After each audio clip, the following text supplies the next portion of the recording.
buenas noches. Saludo con gran cariño al auditorio de Telefórmula, que en este momento se enlaza con los rasgos de esta emisión. Hoy es 1 de septiembre, hoy inician las fiestas patrias. Viva México, por supuesto. Hay muchas cosas importantes. En un momento hablábamos con el maestro Carlos Miguel Prieto. Usted nos sigue a través de la radio, la invitación a los conciertos de minería, que bueno, pues tendrán contenido efectivamente mexicano. En este caso tenemos también un tema político muy relevante. Está la sesión del Congreso en estos momentos arrancando el periodo de sesiones. Ha sido una dura tarde. Empezaron primero, después de lo previsto, o sea, inició tardíamente la sesión. Y bueno, pues en estos momentos hace uso de la palabra la vicecoordinadora de la mayoría, Aleida Alavés. Nos enlazamos a la señal del canal del Congreso. Un paquete responsable que nunca había destinado tanto como ahora en el gasto social, más de 1 billón de pesos en programas sociales. Y por ahí díganle al Poder Judicial, a esos que ahora se alían con ustedes, que desencajone una resolución de Electra si quieren más dinero, que con esos 25,000 millones, bien que les va a alcanzar para lo que piden. Nuestra labor legislativa y de gobierno está enfocada en construir un México más próspero, seguro, educado y sostenible, donde la seguridad jurídica y los derechos democráticos sean respetados y fortalecidos. Sigamos trabajando incansablemente porque el objetivo es y será el bienestar del pueblo. Vamos a internalizar nuestro principio por el bien de todos, primero los pobres. Bueno, pues ahí está el posicionamiento de la diputada de la mayoría, Aleida Alavés. Han hecho uso de la palabra Xóchitl Gálvez, quien dijo que más que una transformación, este gobierno ha sido de la destrucción.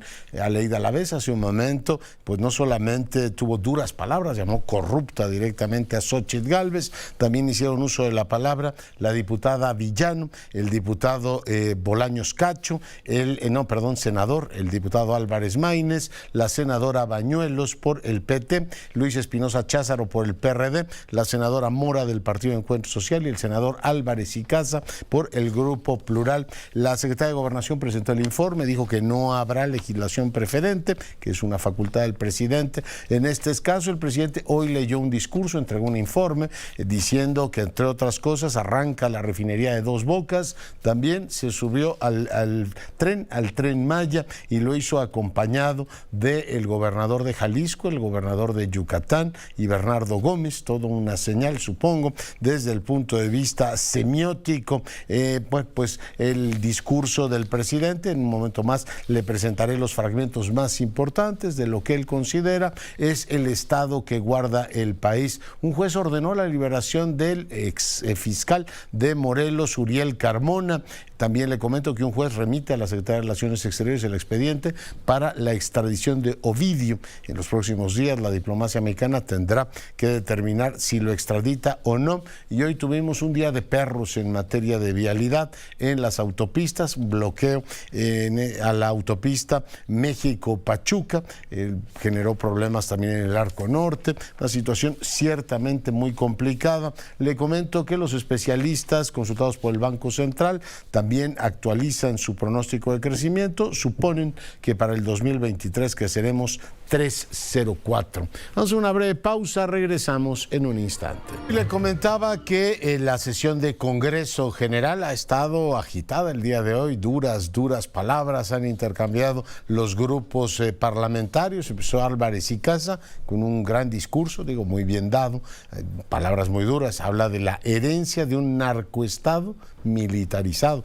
Eso dijo, pide revisar también la denuncia de Marcelo Ebrard. Este tema en un momento más lo platicaremos con nuestros analistas políticos para que nos cuenten qué impacto tiene que un sector de la oposición esté llamando a Marcelo Ebrard. También lo hizo Cházaro, diciendo, oiga, pues denuncien si hay elementos. El uso de programas sociales celebró efectivamente que, se estén dando, dijo Cházaro, proceso de convergencia con Xóchitl Gálvez, aprovechó buena parte de su discurso para hablar del tema. La senadora Mora pues habló de los éxitos de la 4T, no fue propiamente un discurso. El que fue más articulado y confrontador fue la senadora del PT, Bañuelos, llamó lamebotas al diputado Cházaro y bueno, se pelearon ahí de una manera muy sonora. El diputado Álvarez Maínez de Movimiento Ciudadano criticó el aumento del número de personas sin servicios de salud y aprovechó también para fijar la postura de su partido respecto al fondo, respecto al frente. La diputada Villano señaló que es necesario poner fin a los autoritarismos y esto se va a lograr, dijo, con un gobierno de coalición. Xóchitl Gálvez tuvo el discurso quizá más llamativo de la sesión por la posición que ocupa.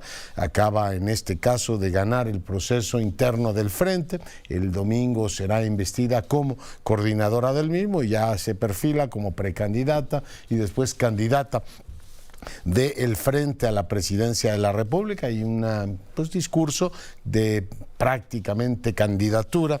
Criticó la administración, dijo que más que construir lo que había sido esta administración es de destrucción y dijo que la esperanza ha cambiado de mano. Si la gente en el 18 tenía la esperanza en la cuarta transformación, el análisis que hizo fue que esto había cambiado de manos. Y finalmente la diputada a la vez del partido mayoritario llamó corrupta así directamente a Xóchitl Gálvez, dijo que se han aliado con los grupos que mandan en este país o que han mandado históricamente, que han hecho negocios. Criticó también a los jueces, un discurso duro y confrontador de la diputada a la vez, mucha en este caso y muy gratificante, creo yo, para todos, presencia femenina, tanto en la presidencia de las cámaras como en los discursos. El día de hoy pues oímos esta confrontación y vemos que cuando las mujeres polemizan y en serio, y quizá un lenguaje en algunos puntos más claridoso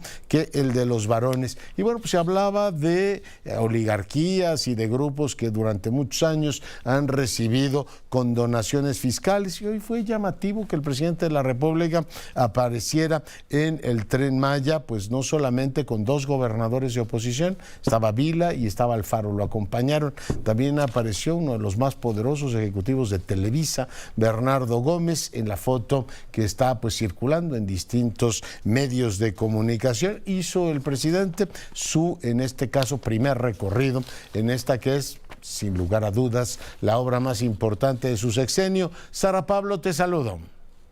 ¿Cómo estás, Leonardo? Muy buenas noches. Sí, el mensaje con motivo de su penúltimo informe de gobierno, pues por primera vez fuera de la Ciudad de México, el presidente López Obrador dio un discurso de 1 hora con 24 minutos, dijo que seguirá con la misma política de por el bien de todos, primero los pobres. Hoy dejó de lado el saco, la corbata, optó por la guayabera, entró al salón del Centro de Convenciones de Campeche 21 acompañado de su esposa Beatriz Gutiérrez.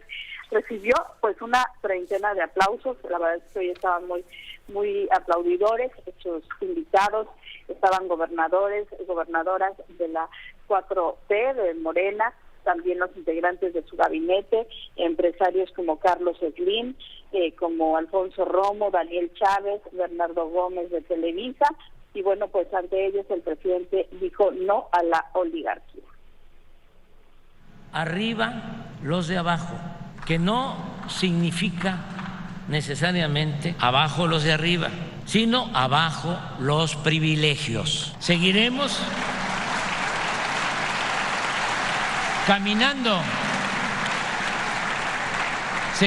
caminando hacia los sublimes ideales de la democracia verdadera, la justicia, la igualdad, la libertad, la fraternidad y la soberanía.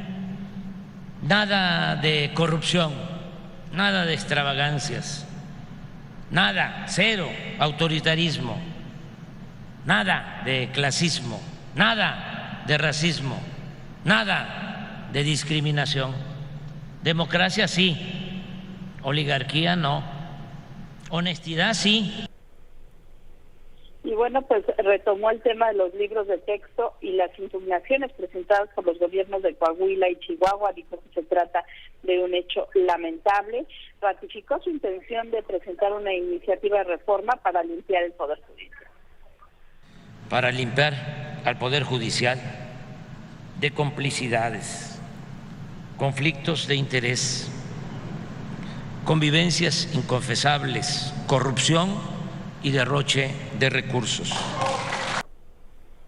En su mensaje, en el que por momentos dejaba de lado el texto que llevaba, improvisaba, presionó públicamente a funcionarios para la conclusión de obras, por ejemplo, al director de la CFE, Manuel Bartlett, e incluso a Guadalupe Phillips de ICA, ahí presente, también a la secretaria de Energía, Rocío Nale, reveló que este viernes Dos Bocas comenzó a refinar combustibles. Hoy va a empezar a producir petrolíferos la nueva refinería de Dos Bocas. Hoy empieza a producir.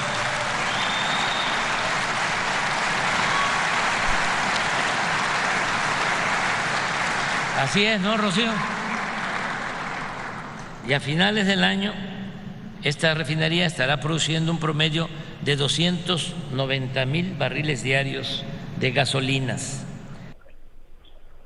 El presidente estuvo acompañado también por algunos gobernadores de oposición, 4, el gobernador de Jalisco, Enrique Alfaro, de Yucatán, Mauricio Vila, de Durango, Esteban Villegas, y del Estado de México, Alfredo del Mazo. Adelantó que el tren México-Toluca va a llevar el nombre de El Insurgente en honor a Miguel Hidalgo. Anunció una tarifa preferencial de luz para los habitantes de Campeche. En noviembre dijo que comienza a operar la línea aérea a cargo de la Sedena Mexicana de Aviación. Acudió también el embajador de Estados Unidos en México, Jen Salazar. Se quedaron 3 sillas vacías de los embajadores de Cuba, Portugal y Francia, y estuvieron sus hijos también, Andrés Manuel y Gonzalo. Leonardo. Muy bien, pues Sara, muchas gracias por el reporte. Buenas noches. Bueno, y seguimos, por supuesto, con la información. Le comentaba ya que la Junta de Gobierno anunció que ha tenido ya reuniones con los cuerpos colegiados de la universidad, consejos técnicos de las distintas corporaciones, para ver cuál es el perfil que debe tener la persona que ocupe la rectoría en los próximos años. Yo le agradezco mucho a Imanol Ordorica, director general de Evaluación Institucional, que hoy converse con nosotros. Doctor, bienvenido. Hola Leonardo, buenas noches y buenas noches a tu auditorio. Un gusto estar contigo. El gusto es todo mío. Preguntarte, Imanol, ¿hacia dónde desde tu perspectiva debe moverse nuestra universidad? Bueno, ha habido mucha discusión sobre qué es lo que está en juego en este proceso de cambio en la rectoría. A mi juicio, por supuesto que hay que asumir los temas de defensa de la autonomía y de la estabilidad de la universidad. Pero esto no está contrapuesto a un tema que yo considero central, que es el cambio. La Universidad Nacional, tú la conoces bien, es una institución educativa muy poderosa, ha generado conocimientos, ha formado a decenas de miles o centenas de miles de profesionistas, de personas en la ciencia, en las artes, en las humanidades, en fin. Puede uno pasarse todo un programa, de hecho has tenido invitados que así lo han hecho, diciendo muchas cosas muy positivas que tiene la universidad. Yo considero que hay, sin embargo, una serie de lastres, de problemas que vienen de tiempo atrás, que no han sido atendidos porque nuestra universidad tiene una enorme dificultad para encarar los procesos de cambio, y en sus órganos directivos hay una actitud bastante renuente a hacer modificaciones trascendentes, a hacer cambios sustantivos en la institución. Hace más o menos 40 años que no hay una verdadera reforma universitaria. Por ejemplo, ¿dónde estarían esas resistencias y cuáles serían, desde tu punto de vista, los cambios más importantes? Bueno, mira, el primer tema, Leonardo, que considero que es crucial, es volver a poner al estudiantado en el centro de la vida universitaria. Desde hace más o menos 40 años, una dinámica que ha ocurrido en todo el mundo ha desplazado la atención de las universidades fundamentalmente al tema de la investigación. Y esto ha sido una dinámica que también ha vivido la UNAM y otras universidades de nuestro país. Ha tenido un costo alto para el estudiantado, para las y los jóvenes que llegan a las aulas muy temprano en el bachillerato y más tarde en la licenciatura, que encuentran condiciones de marginación, infraestructura deteriorada, atención a las clases fundamentalmente a través de personal académico de asignatura, mala preparación de los cursos, descoordinación de lo que tiene que ser el trabajo académico y condiciones muy difíciles. El estudiantado proviene en una proporción muy alta de hogares con menos de 4 salarios mínimos. Esto se ha estado diciendo reiteradamente y sin embargo la universidad provee muy pocos apoyos para garantizar que estas y estos estudiantes puedan mantenerse en la universidad, terminar sus estudios y obtener una formación de muy buena calidad. Ya. Cuando hablas en este caso, investigación o docencia, habría que pensar, te pregunto, Imanol, en nuestra universidad se separan las carreras, la de la investigación y la de la docencia. Otras universidades tienen el centauro del profesor investigador. ¿Estarías pensando en algo así? Mira, creo que tenemos una situación totalmente contradictoria, porque aunque tenemos separados los nombramientos de investigadores y profesores, con el tiempo las exigencias se han venido equiparando. Entonces se ha trasladado criterios de evaluación del personal académico y de pago por méritos, como por ejemplo el Sistema Nacional de Investigadores, o el PRI, que a lo que le dan importancia mayores a la investigación. Y esto ha hecho que un buen número de profesores de carrera en las facultades y de investigadores y de investigadoras vayamos dejando la impartición de clases en la licenciatura en los primeros semestres y nos vamos desplazando hacia los posgrados y la investigación. Este es un problema severo que tiene la institución, entre varios más. Yo he planteado 7 puntos clave de cambio universitario que me parece que son muy trascendentes de abordar en este momento.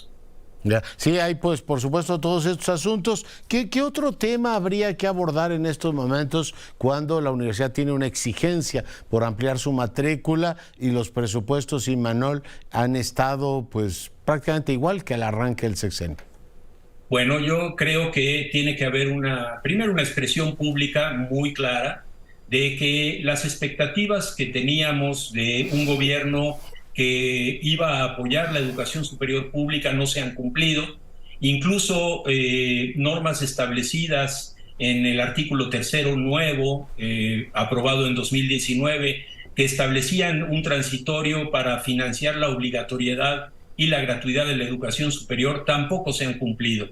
El legislativo no ha otorgado el financiamiento que deberían de recibir las universidades para poder expandirse y para poder sustituir las colegiaturas de sus estudiantes. Entonces, plantear ante el Ejecutivo y el Legislativo la necesidad de mayor financiamiento y discutir con mucha fuerza la necesidad también de establecer un proyecto de desarrollo de la educación superior a nivel nacional que no existe en este momento.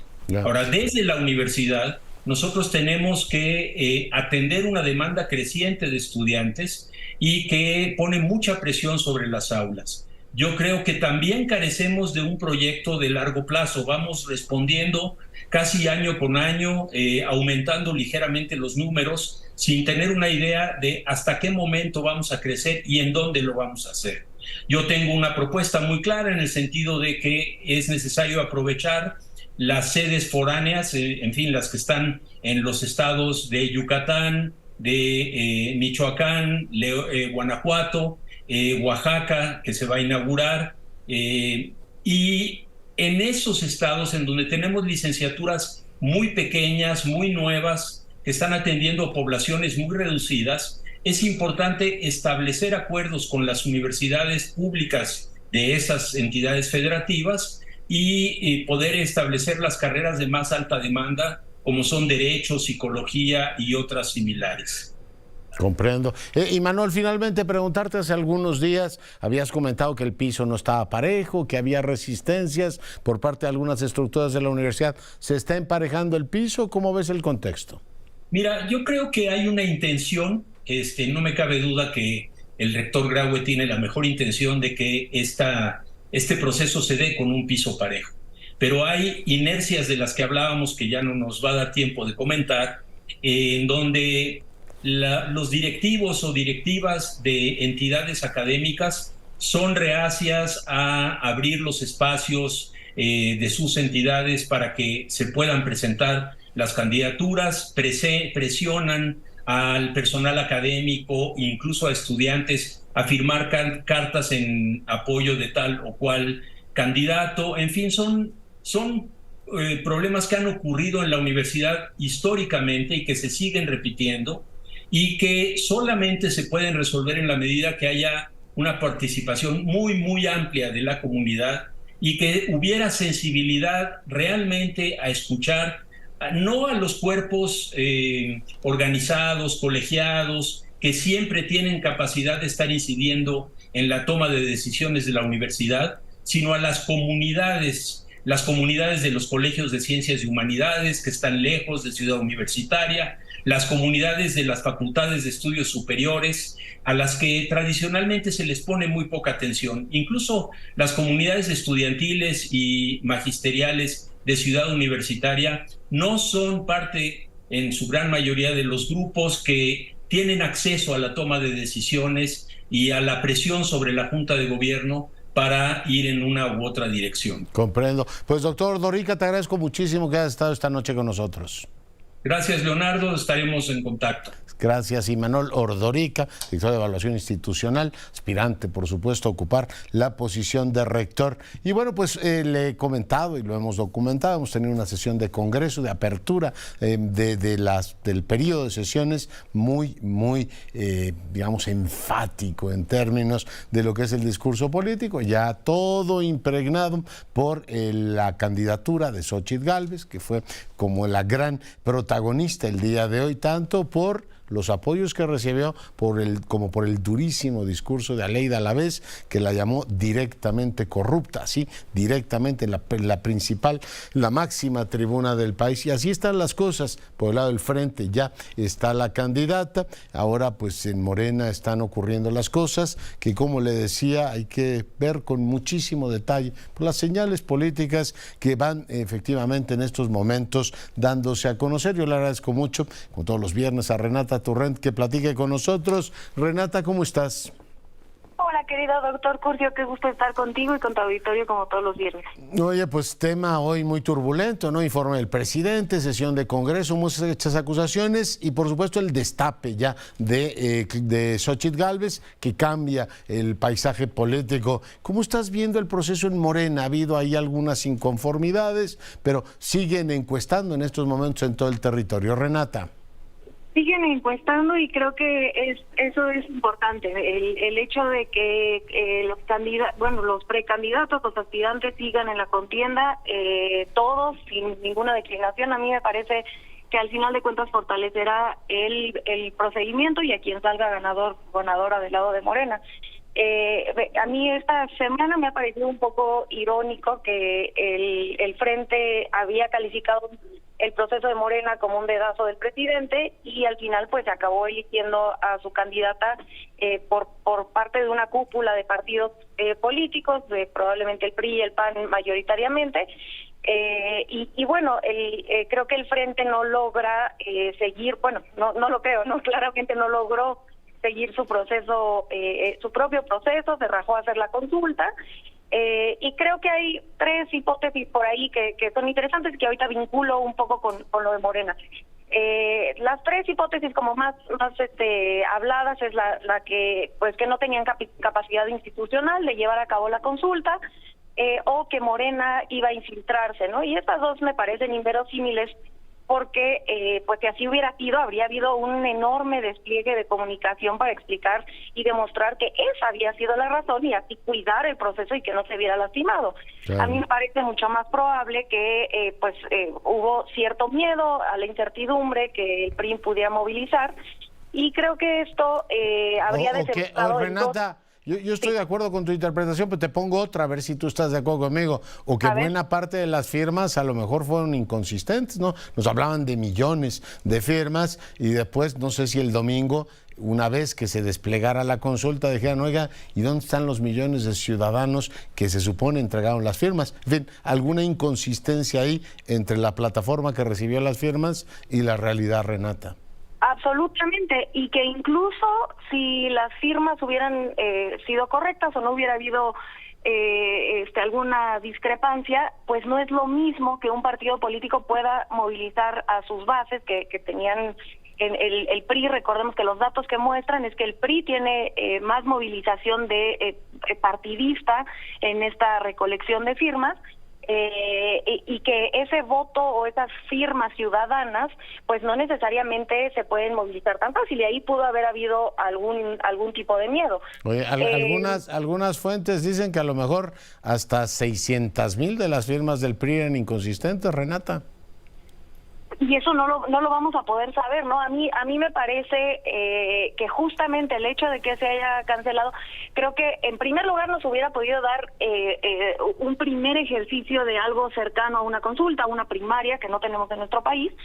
Y por otro lado, me parece que el hecho de no haber llegado al final pues deja a aquellas personas que sí genuinamente se acercaron al proceso a firmar, a conseguir firmas, pues consideraría yo de un poco decepcionados, y que incluso el hecho de que se hubieran arriesgado a llegar a la consulta, yo considero que le habría salido más barato al frente como proceso, pero también a Xochitl Gálvez. Yo recordaba esa contienda interna en el PAN entre Calderón y Krill, donde también fue ríspido, ¿no? Como está haciendo en Morena también. Sí, pero creo que en al este final caso, sí es raro que no haya llegado al final. Yo le decía hoy a un reportero que amablemente me lo preguntó, le digo, pues es como un partido de fútbol en el que un equipo va ganando 2-0 y el árbitro en el minuto 70 dice, pues ya vamos a parar el partido porque pues ya ganó ¿no? Es decir, es cuando menos desconcertante. Pero te pregunto, del lado de Morena, publicó Loret información de que el grupo de Colima, un grupo de Colima, estaría trabajando en ni más ni menos que en Jalisco, donde recibieron, dice el reportaje, información sobre los distritos donde está encuestando, y bueno, pues sigue habiendo esta inconformidad del equipo de Brad con la forma en que se está llevando el proceso. ¿Qué opinión te merece eso, Renata? Mira, la gobernadora salió a decir que era falso. Yo creo que si estas declaraciones fueran ciertas, sinceramente creería que se habrían llevado no solamente al ámbito mediático, sino también a las autoridades correspondientes, y que así debería ser si es que en realidad tienen pruebas. Creo que la estrategia, como platicábamos la semana pasada, la estrategia de Marcelo Ebrard a lo largo de esta campaña, pues ha sido, sobre todo estas últimas semanas, estirar la liga, sobrepasar varios acuerdos que habían tenido, incluso violar parte de la veda, etcétera.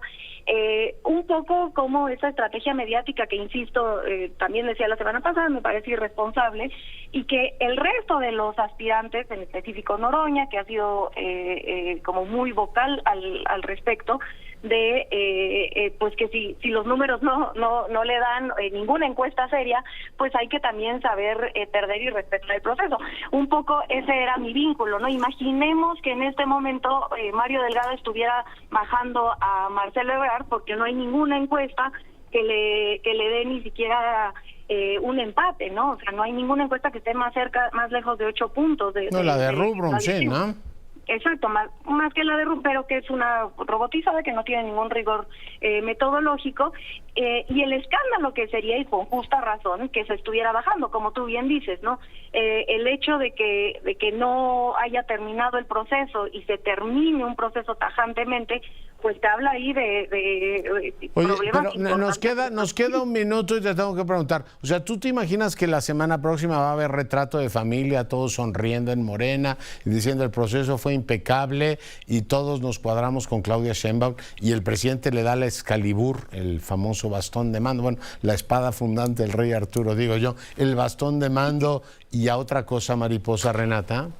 Yo no creo que el proceso de Morena haya sido impecable. Creo que ha habido muchísimas cosas que aprender, ha sido caluroso, ha sido ríspido, y que habrá muchas cosas que el movimiento tendrá que analizar, entender, pero sí creo que al final del proceso se va a lograr la unidad, porque creo que todos los 6 participantes del lado de Morena y aliados saben que es el camino y que se necesita no solamente ganar la presidencia, sino se está buscando lo que se llama el plan C, que es llegar con un Congreso con 2/3 partes del mayoría Congreso constitucional.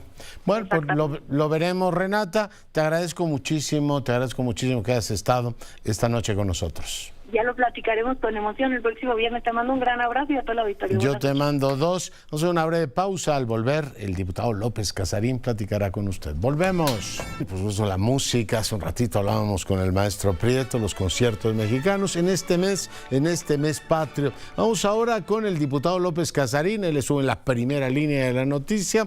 Dura sesión de Congreso el día de hoy. Diputado, buenas noches. ¿Cómo estás, Leonardo? Muy buenas noches para ti y para el auditorio. Cuéntanos cómo se vivió la noche. Nosotros la vimos, por supuesto, en transmisión directa, pendientes de los discursos duros, ¿no? ¿Cómo la sentiste tú? Bueno, pues a ver, lo primero que sucede el día de hoy, que es lo relevante, es que se da cumplimiento a un mandato constitucional donde se hace entrega del quinto informe por parte del presidente Andrés Manuel López Obrador a través de la secretaria de Gobernación, Luisa María Alcalde Luján. Entonces creo que eso es lo más importante en cuanto al origen de esta sesión. Algo a destacar pues es que tenemos a la diputada Marcela Guerra como presidenta de la mesa y que en esta ocasión tenemos dos presidentas, tanto en la Cámara de Diputados como en el Senado. Ahora, las intervenciones de los diferentes grupos parlamentarios, estuvo el senador Álvarez y Casa, estuvo la senadora Marcela Mora, el diputado Espinosa Cházaro, estuvo la senadora Giovanna Bañuelos, el diputado Álvarez Maínez, el senador Bolaños Cacho, la diputada Carolina Villano, la senadora Xóchitl y pues Aleida Cerraba. Entonces, me parece que pues es la antesala de lo que estaremos viviendo, sí. Si la pregunta va en el sentido de qué fue lo que estuvimos experimentando en el debate político, pues es la antesala de lo que estaremos viendo los siguientes días y los siguientes meses. Absolutamente, Javier. ¿No? Por un lado estuvo, bueno, pues todo el tema de Xóchitl, pero tanto Emilio Álvarez y Casa como Cházaro le mandaron recado a Marcelo Ebrard, Javier. Bueno, pues mandan un recado, me parece, no a Marcelo Ebrard, mandan un recado a Morena y diciéndole, pues aquí estamos viendo y estamos esperando que continúe un proceso sucio donde pues vas a desconocer lo que la gente sabe, porque para que de otros partidos reconozcan que Marcelo es el puntero y que Marcelo va a ganar y que digan te van a hacer un fraude, pues eso es un señalamiento de que la gente está en la calle y la gente lo sabe, lo que hemos platicado. Lo que se vive en la calle, en la ciudadanía, pues difícilmente se puede tapar. Oye, ¿cómo estás viendo el proceso? Comentaba hace un momento con Renata Turrent esta publicación que hizo Latinus de que el gobierno de Colima, en este caso supo, o del equipo de Claudia Sheinbaum, supo en dónde están encuestando y habría movilizado, en este caso, pues recursos para incidir entre los votantes, más algunos señalamientos que a lo largo de esta semana han sido motivo de conversación sobre el procedimiento de la encuesta. Javier. Bueno, a ver, me parece que el comentario que hace sobre referencia de un reportaje, me parece que sí lo vi, no solamente vi ese, he visto varios, no solamente de ese medio, sino de otros, donde se ve que son investigaciones profundas, bien hechas. Dudo mucho que un medio se aventure a hacer un señalamiento de esta magnitud en un proceso tan relevante. Me escuché el final de la conversación que tuviste con Renata y sí, coincido en que Morena tendrá muchos aprendizajes. Lamentablemente este no era el momento para aprender. No es un espacio para ponerte a experimentar y aprender. Si tú lo que quieres es hacer una encuesta y nunca has hecho encuestas, pues difícilmente va a salir algo bien y lo estamos viendo. Hoy el gran reclamo en todos los estados es que los coordinadores de Morena no se presentan. Entonces, pues se presentan los representantes o coordinadores de los aspirantes, menos el de Morena. Entonces, esto ha causado que en diferentes estados donde se tienen que estar levantando en un promedio de 10, 12 encuestas, pues se están levantando 3, 4. Imagínate el rezago que va a tener para poder cumplir con lo que se tiene mandatado. Entonces, pues está haciendo un proceso desaseado, está haciendo un proceso poco organizado. Hay una cantidad de incidencias levantadas por todos, para que sepa quien está dando opiniones, que todos los equipos están levantando incidencia tras incidencia. El tema es cómo se va a resolver. Entonces, estamos ante una situación bastante compleja. Tuvo que intervenir el presidente Durazo para poner algo de orden en este proceso, y aún así no se ve claro en cómo va a haber un cumplimiento. Entonces, contrario a lo que opinan las personas de que si es una estrategia, pues no es una estrategia. Hay una obligación y un derecho a levantar la voz y decir y señalar cuando algo no está sucediendo, cuando no está siendo transparente y cuando está afectando principalmente a la ciudadanía que está saliendo a ejercer su voto de manera voluntaria y que vaya a ser transgiversado. Entonces, estamos ante un proceso que todavía dista de cumplir con lo que se está esperando. Mira, pues por supuesto tomo nota, mi querido Javier, y ya seguiremos conversando el tema. La semana próxima ya tendremos, por supuesto, muchos más elementos para ver cómo concluye, si se corrigió esto o no. Te mando un gran abrazo. Un fuerte abrazo para ti, Leonardo Lector, y recordemos que no salió bien que ya otorgaron un día más, que es el día lunes, para levantar encuestas. ¿Por qué? Porque no se cumplió el primer día. Entonces tengamos que ahí en el radar hay una aceptación de que no están saliendo bien las cosas y todavía tienen tiempo para enmendar. Muy bien, pues tomamos nota. Gracias, diputado López Casarín. Gracias a ti, al auditorio. Cuídate. Y fíjense que el día de hoy, además de manera muy destacada, el Washington Post publicó una información sobre una epidemia. Yo no tenía absolutamente ni idea de esto y de muchas otras cosas, pero bueno, uno de los privilegios del periodista es, a diferencia de otras profesiones en donde tiene uno que aparentar que lo entiende todo, es decir, no tengo ni idea de lo que están en este caso comentando, una epidemia mortal transmitida por garrapatas. Además dice el texto, que como le digo ocupa buena parte de la primera plana, está arrasando. Por eso le llamamos a la doctora Martínez, Cintia Martínez, académica de la Facultad de Medicina Veterinaria y Zootecnia de la UNAM, para que nos ayude a ubicar esto. Doctora, bienvenida. Hola. Hola. Sí, hola, ¿me escucha? Sí, perfecto. Muchas gracias. ¿Qué es esto de una epidemia mortal transmitida por garrapatas? Está, digamos, un diario tan influyente como el Washington Post generando alarma. Ubíquenos. Claro, sí, bueno, esto es como pensar realmente en si es una epidemia, pero hemos estado conviviendo con estos parásitos desde hace muchos años, y nuestro país más porque es tropical, ¿no? Entonces, el tema es que ha sido una influencia del cambio climático, también un poco el calentamiento global, lo que ha hecho que nuestras poblaciones de garrapatas, que son muchos géneros, pues transmitan las enfermedades a las poblaciones animales y por lo tanto también a los humanos, ¿no? En nuestro país tenemos una gran variedad de géneros de garrapatas transmisoras de estas enfermedades, perdón. Y bueno, principalmente es la erliquiosis, babesiosis, anaplasmosis y también algunas fiebres, por ejemplo, como la de las montañas rocosas, ¿no? Y específicamente para nuestro país lo alarmante, o pues no me gustaría alarmarlos, ¿no? Sino también de cuidado y de alerta a nuestra sanidad, a nuestras instituciones sobre todo, que urge una investigación, ¿no? El doctor Roger Iván ha estado trabajando sobre esto, en función de decir que hay muchas garrapatas que están transmitiendo probablemente Lyme, que es una enfermedad que no ha sido registrada en nuestro país. ¿Cómo se llama? ¿Me repite? Sí, la enfermedad de Lyme, o también sí son riquecias, ¿no? O riqueciosis, o estas fiebres como moteadas, también las podemos encontrar así en la literatura. Y estas enfermedades, pues sí, al no ser pues investigadas de manera seria, en nuestro país se confunden también con síntomas como tan simples como el dengue, el chikungunya u otras enfermedades, ¿no? Y ahora pues también es de emergencia saber que no esté enmascarada esta enfermedad con alguna propiedad del COVID, ¿no? Y esto también es parte de la investigación. Yeah. Pues desafortunadamente para nosotros nosotros no es una prioridad nacional. Esto es un llamado al CONACYT, a nuestras instituciones de salubridad, y obviamente también el apoyo a los veterinarios que están al día a día con los animales de compañía, ¿no? Porque esto también es parte... O sea, las garrapatas las traen los perros y de ahí nos saltan a nosotros.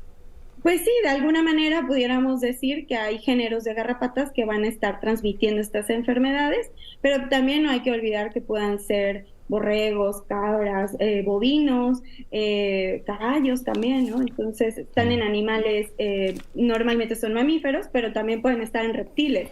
Por lo que nos dice doctora Martínez, deduzco que es una enfermedad controlable. Digo, si se puede confundir con todas estas, que todas ellas revisten su gravedad, pero no estamos ante una cuestión así mortal. Estamos tan escamados con el asunto del COVID que mejor preguntar por eso, doctora. Exacto, claro. Esto es, pues sí, es un abanico de posibilidades. Nosotros en medicina le llamamos los diagnósticos diferenciales, ¿no? Entonces, considerar que algunas de estas enfermedades vectoriales por garrapata pudieran estar enmascaradas con estas otras enfermedades que nosotros tenemos en el trópico, ¿no? O en nuestro país, que bueno, es tan biodiverso tanto en garrapatas como en enfermedades, ¿no? Ya. Oiga, entonces, digamos, hay ahí esta inquietud por que no es frecuente en estas latitudes este tipo de enfermedades, pero la alarma parece ciertamente, pues, desproporcionada. Sí, bueno, es importante para estos países en los que normalmente, y sobre todo ahorita que es el inicio del otoño, no estaríamos esperando estas poblaciones. La sequía, el cambio climático, hace más poderosos a estos parásitos. De hecho, hay unos estudios bien interesantes en los que hacen que aquellos que tengan estas enfermedades vectoriales son más tolerantes a las altas temperaturas, a los climas extremos o a las situaciones extremas como la sequía. Entonces, esto está reportado pues desde hace mucho tiempo y es de vigilancia epidemiológica, de control. Pues, sí, perdón. No, digo, las altas temperaturas son, digamos, propicias para que son más resistentes las garrapatas. Sí, claro, eso ha sido parte de una simbiosis que crea la garrapata con estos bichos, ¿no? Ya sean riquecias, bacterias, virus incluso. Y pues se hacen más poderosas. Y esto pues les apoya porque pues todos tienen que cumplir su ciclo, ¿no? Y entonces hacen más poderosa a las garrapatas, eso sí. Muy bien. Pues el reportaje refiere a algunos niños que han quedado en una situación, incluso algún muerto, ¿no? Por efectivamente estas enfermedades. Doctora Martínez, le agradezco mucho el tiempo que haya estado esta noche con nosotros. Un placer y saludos a su auditorio. Gracias. Pues ahí lo tiene, lo leí esta mañana y decía, bueno, ¿por qué es esto tan grave? Que bueno, pues ya escuchó usted, ahí está el tema de, digamos, cambio climático, el tema de la convivencia con animales y el asunto de las garrapatas. Bueno, cómo aprende uno cosas. Saludo ahora a la flamante presidenta de la Cámara de Senadores, Ana Lilia Rivera. Presidenta, ¿cómo está? Buenas noches. Hola, ¿cómo está? Buenas noches. Muchas gracias, Leonardo. Sus órdenes. Bueno, pues preguntarle cómo sintió la sesión de Congreso hoy. Discursos, algunos de ellos muy confrontadoras, pero ¿cómo la sintió usted? Bueno, pues sí, ya la confrontación y la efervescencia del 2024 ha marcado ya el inicio de este periodo de sesiones que seguramente va a ser así durante todos los días. Vamos a ver allí ya la confrontación política abiertamente más que la discusión legislativa. Ya. ¿Qué prioridades va a tener la presidencia del Senado, que en este caso usted encarna? Bueno, como presidenta del Senado tengo un reglamento que me obliga a respetar y a mantener el orden de la Asamblea, a conducirme con toda imparcialidad para garantizar el derecho de la voz de todas y todos los grupos parlamentarios. Como integrante del grupo parlamentario al que pertenezco, sí tenemos una agenda prioritaria. En estos días estaremos presentando nuestra agenda y seguramente va a ser una agenda que tiene que ver con el reconocimiento de derechos, ampliaciones de los mismos y, por supuesto, garantizar que la Guardia Nacional se consolide en disciplina y administración. Que el programa Sembrando Vida lo convirtamos en un derecho constitucional, ampliar la universalidad del derecho a la pensión de discapacitados y disminuir la edad para adquirir la pensión adultos mayores. Esas son las reformas constitucionales que propone Morena, entiendo, ¿no? Así es la agenda de nuestro grupo, la agenda la agenda general. Oiga, la estaremos construyendo los próximos días. Sí. Y la del Senado entiendo que deben ratificar a la canciller y creo que tienen 70 nombramientos retrasados, entre ellos pues nos deben los comisionados del INAI, ¿sí? Sí, tenemos una agenda de nombramientos pendientes, son 76, entre 76. Entre ellos consejeros del INAI. Tenemos la toma de protesta de nuestra secretaria de Relaciones Exteriores y algunos subsecretarios. De manera urgente, eso lo vamos a estar viendo ya el próximo martes. Los nombramientos pues son complejos porque tiene que ver con lograr mayorías calificadas para su aprobación, y sabemos que estamos entrando en un momento con mucha complejidad, pero también quienes hoy estamos en la mesa directiva y en la Junta de Coordinación tenemos una renovada fe y un ánimo en el que vamos a lograr construir en las coincidencias el destrabar estos asuntos tan necesarios para nuestro país. Muy bien, pues Presidenta, le agradezco mucho que haya estado esta noche con nosotros y le deseo mucho éxito en su gestión. Muchas gracias, muy amable, y estoy a sus órdenes. Gracias a la Presidenta del Senado. Bueno, pues por supuesto el día de hoy el Legislativo ha sido el centro de atención, discursos en este caso de los distintos grupos parlamentarios sobre no solo la situación que guarda la administración pública y por supuesto tampoco del referente que dejó la Secretaría de Gobernación, porque no han tenido oportunidad de revisarlo, aunque buena parte de lo que se dijo en el discurso del presidente ha sido ya remitido en varias ocasiones a través de discursos del propio presidente, la comunicación gubernamental y en gran medida la síntesis que presentó el día de hoy la secretaria de Gobernación al hacer entrega directamente del informe físicamente en San Lázaro. Jenny Valencia, te saludo. El sector empresarial mostró su preocupación por la determinación del gobierno federal de limitar de 52 a 43 el número de vuelos por hora en el Aeropuerto Internacional de la Ciudad de México. Esto con el propósito de regular las operaciones y evitar una mayor saturación. Francisco Cervantes Díaz, presidente del Consejo Coordinador Empresarial, reconoció que esta medida, que entrará en vigor a partir del 29 de octubre, preocupa al sector, pues puede afectar seriamente la conectividad del país, toda vez que hoy día 1 de cada 4 vuelos internacionales llegan a esta sede. Sí nos preocupa un poquito, ¿no? Porque pues ahorita México somos el país número 7 en captación de turismo, somos el número 7 en manufactura y las operaciones aéreas para nosotros son muy, muy importantes, ¿no? ¿Le restará competitividad? Es que es lo que nos preocupa, ¿no? Es lo que nos preocupa porque también acuérdense que en esto tiene conectividad, entonces es la conectividad todo el país. México como un hub importante, la conectividad con todo el país, eso es lo que nos preocupa. Por su parte, el titular de la Profeco, Ricardo Chifil Padilla, afirmó que es una situación que deben atender y resolver las aerolíneas para no afectar a los usuarios. Aseguró que tienen opciones como son el aeropuerto de Toluca y el AIFA. Jenny, muchas gracias. Pues ahí está el tema, ¿no? Ahí está el peine, ¿no? Oye, si no les gusta el aeropuerto internacional, que por eso es un desastre. Hoy me reportaban que no había sistema, que si tienes que esperar un taxi le esperes de 40 minutos. Entonces vais al AIFA, total, está muy bonito. Y bueno, pues, y Toluca, ¿no? Oiga, no hay vuelos en Toluca, pues no importa. Si no, es asunto del usuario. Y si no, que las aerolíneas le resuelven la vida, porque el gobierno ya tomó su decisión. Nos vamos. Yo soy Leonardo Curcio, cuídese y sea rabiosamente feliz, se lo merece.